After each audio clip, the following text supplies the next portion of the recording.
This small German village has been my home for the past 3 years.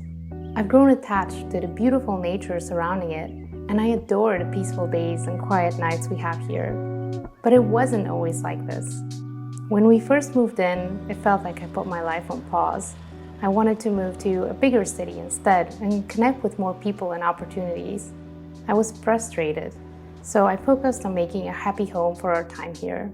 I created an environment that helped me find a sense of calm and inspiration that I had been missing for a long time. Eventually, our home became a haven, like a safe space to reconnect with myself and the nature around our village, and it made all the difference for us in the coming months. And it really goes to show how much of an impact our environment can have on our whole well-being, which is something that my small German village taught me, the story that I want to tell you about today. But first, I want to show you something really, really beautiful and appreciate that with you. This beautiful package was sent to me by a jewelry company called Anna Luisa. Now they make some really high quality and sustainable pieces at affordable prices and ship them all over the world. You can choose anything from bracelets to rings to necklaces to earrings and treat yourself to a special gift. Now I chose a beautiful earring with a moon and one that has a star. They have a nice thick frame. They're incredibly easy to put on and they are so shiny. I also chose a simple round earring that I wanted to combine with that so that it looks similar, but it's not enough to take away from the shimmer and beauty of the moon and the star.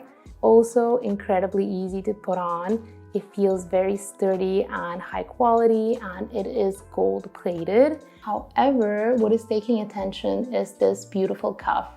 For them, it's important, of course, that they don't fall off, that they're not painful, that they don't catch on your hair. And so far, this one, it ticks all of the boxes. I'm very happy with the quality that they have. And if you want to go and have something for yourself as well, they have all kinds of different styles on their website.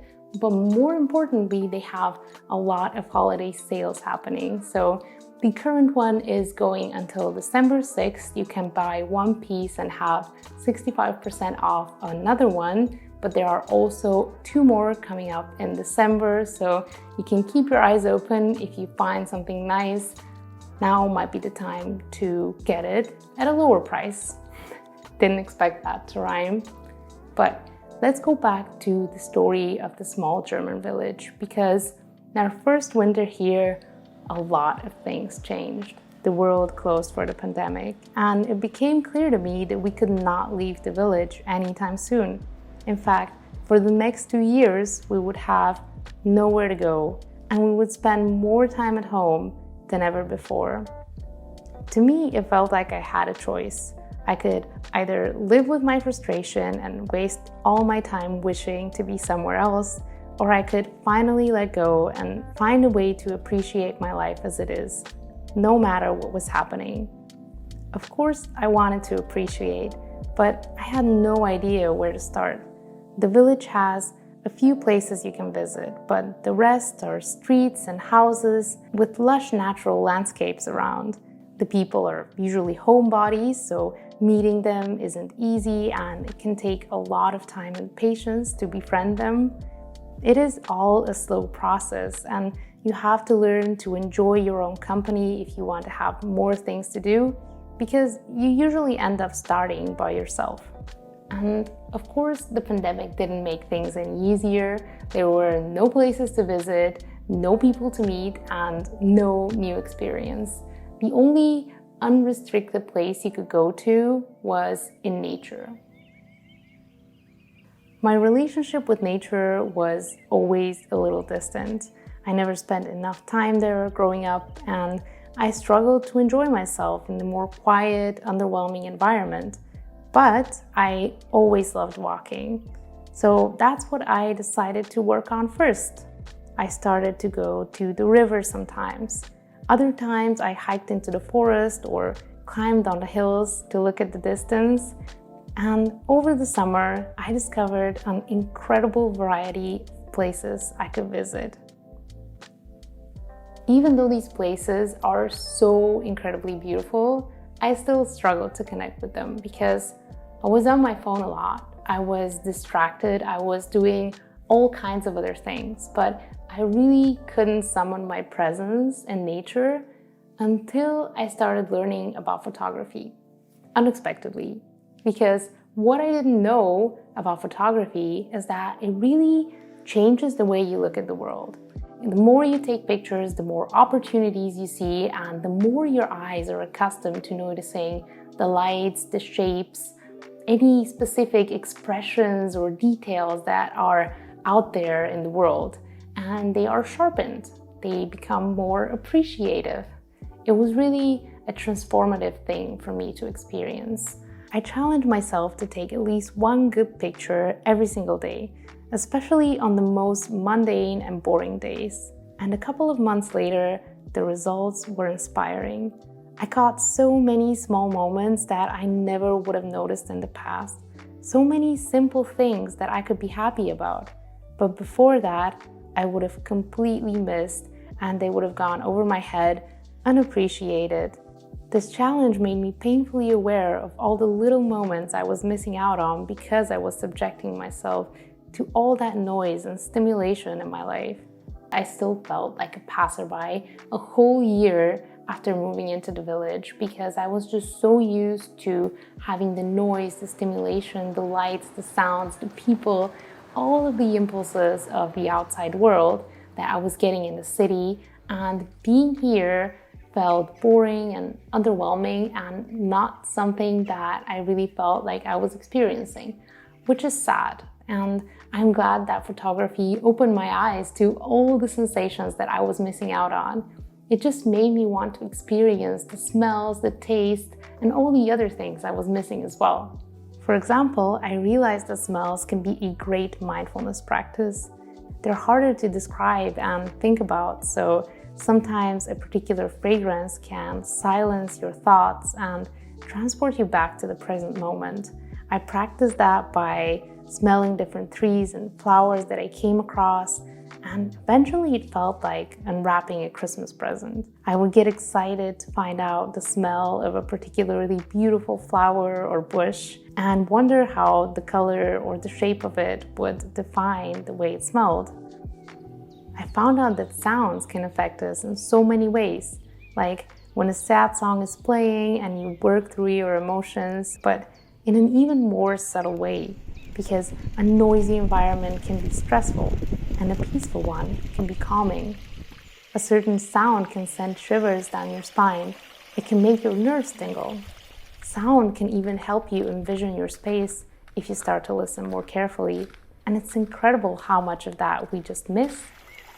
My favorite sound became the rush of a river. It is so chaotic and different from all other sounds that it really starts to drown them out as you come closer. It is the one sound that I go to when my head is brimming with thoughts and it's all too overwhelming, because if you focus intently on it, it drowns out all of your worries as well. And then the tastes. The fruits and vegetables at our weekly market inspired my curiosity for them. I used them to learn to cook simple, clean meals with less processed food and more natural flavors. And before long, I could taste the difference between these delicious products grown in the kind merchant's garden and the industrial ones that I bought from the store.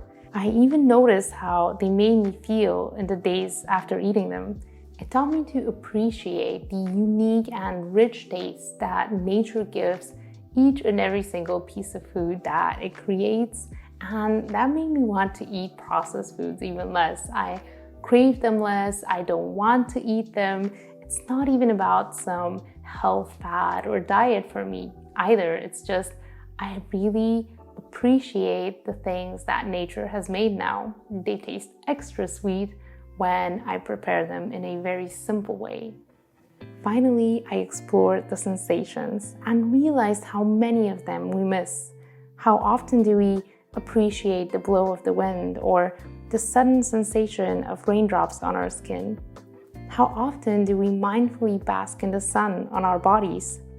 There's so much to feel out in nature, both with our hands and with our feet, and every surface offers a unique experience to explore. This is also a mindfulness practice that teaches you to silence your mind and engage your body. You can let go of all of your thoughts by holding your hands or feet in a cold stream for just a moment, and the sudden sensation of the cold water will bring your presence right back into your body. My favorite practice is the easiest one, and that is just rubbing my fingers against each other. With one finger, I will feel the surface of the other ones. I will pay attention to the sensations that I get in my arms and the rest of my body, and use that to come back into my presence. Also, I went on my walks and I felt the rocks, I felt the trees, the flowers, all kinds of different sensations. And with all my other sensual, immersive practices, I finally found a way to appreciate and be present in nature. That's when I was suddenly aware of the natural beauty of the village, with its charming old houses, vibrant facades, and pretty little gardens brimming with plants. All of it looked and felt different, because I was different. I was paying attention. This little village sheltered me from the outside world and protected me from its temptations. It gave me the space that I needed to look inside myself and heal. And now I found a home in my own heart. But as I go out in the world, I will carry the spirit of the little village in me, the quiet haven that nurtured the rhythm of my soul. If you would like to take a closer look at my home, I highly recommend this video, or you can watch this to see the things that I work on every single day. But don't forget to check out Anna Luisa. They have some beautiful jewelry waiting for you in their store. And I'll see you soon.